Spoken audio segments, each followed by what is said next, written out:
Under the leadership of the Chief Secretary, along with Home Secretary, তারা একটা fact finding এর কাজ করেছেন গত কয়েকদিন ধরে।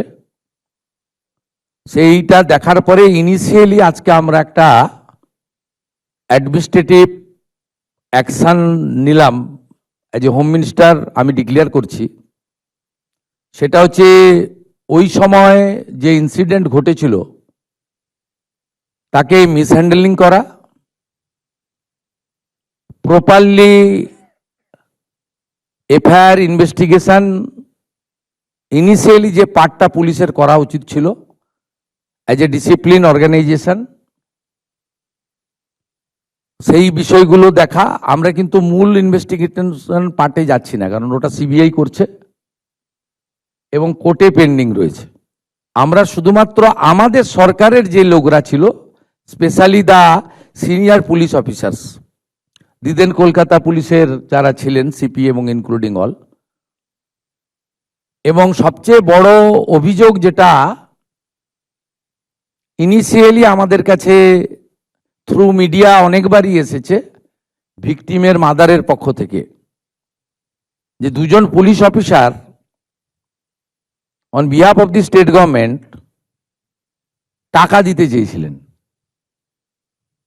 এটা তদন্ত করতে হবে যে অ্যালিগেশন কতটা, কিন্তু ইনিশিয়ালি আমরা মনে করি এই তদন্তগুলো করতে গেলে যাদের বিরুদ্ধে অভিযোগ পুলিশ আধিকারিক, তাদেরকে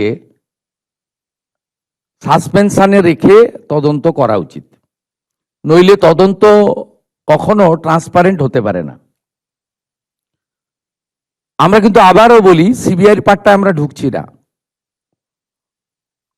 খুব ব্রুটাল রেপ অ্যান্ড কিলিং ওসব ওই পার্টটাতে আমরা ঢুকছি না। হাইকোর্ট সুপ্রিম কোর্টের অনেকগুলো গাইডলাইন আছে, ওই পার্টে ঢুকছি না। আমরা শুধু সিচুয়েশনটাকে মিসহ্যান্ডেলিং করা, offer financial one type of bribe on behalf of the, কার পক্ষে নিয়েছেন ওনারা, যখন ইন্টারনাল ফ্যাক্ট ফাইন্ডিং হবে, ডিপার্টমেন্টাল ইনকোয়ারি হবে, তখন ওনাদের যাদের বিরুদ্ধে আমরা আজকে অ্যাকশন নিচ্ছি তার বক্তব্য নেব, এবং ভিকটিম ফ্যামিলি যদি চান তাদের বাড়িতে গিয়েও আমাদের অফিসাররা নিয়ে আসবে, এবং তার পারিপার্শ্বিক যা আছে, phone call record, WhatsApp chat, এগুলো আমরা পরে পরে বের করব। তখনকার যারা অফিসাররা ছিলেন তাদের সঙ্গে কাদের কাদের কথা হয়েছে,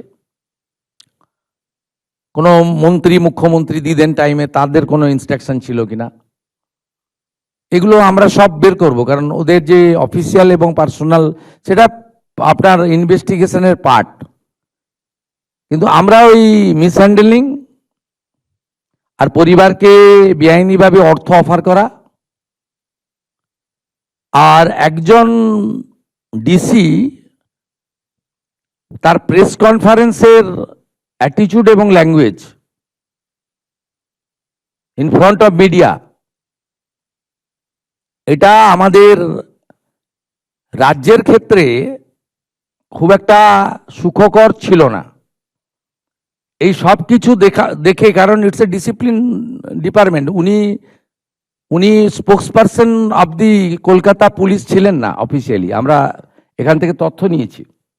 উনি spokesperson of the secretariat, PD, police ডিপার্টমেন্টের স্পোক্সপারসন বা হোম ডিপার্টমেন্টের স্পোক্সপারসন ছিলেন না।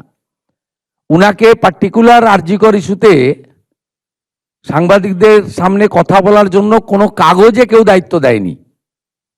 কেউ ভার্বেলি দিয়ে থাকতে পারে, সেটা কল রেকর্ডে বোঝা যাবে, কিন্তু উনার যে বক্তব্যের থ্রোয়িং, এটা নারী সমাজ, মাতৃশক্তি,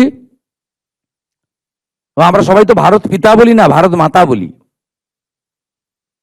এবং অভয়া ইনসিডেন্ট আমাদেরকে নাড়িয়ে দিয়েছে গোটা পৃথিবীতে, এবং নিশ্চয়ই পশ্চিমবাংলার মান মর্যাদা গরিমা সব নষ্ট হয়েছে। ঠিক আছে, আমরা আরো অনেকগুলো মেজার নেব। আমরা আজকে 3 জন আইপিএস কে সাসপেন্ড করছি। মিস্টার বিনীত গোয়েল, উনি এখন এডিজি রয়েছেন আইবিতে।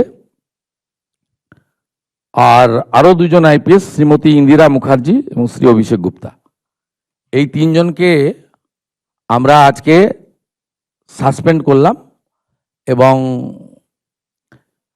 এইচএস এর গাইডেন্সে, সিএস এর গাইডেন্সে HS as per the rules যা আছে ক্যাডার রুল, সেটা মেনে ডিপার্টমেন্টাল ইনকোয়ারি এবং প্রসিডিংস স্টার্ট করবেন। এবিপি আনন্দ, এগিয়ে থাকে, এগিয়ে রাখে।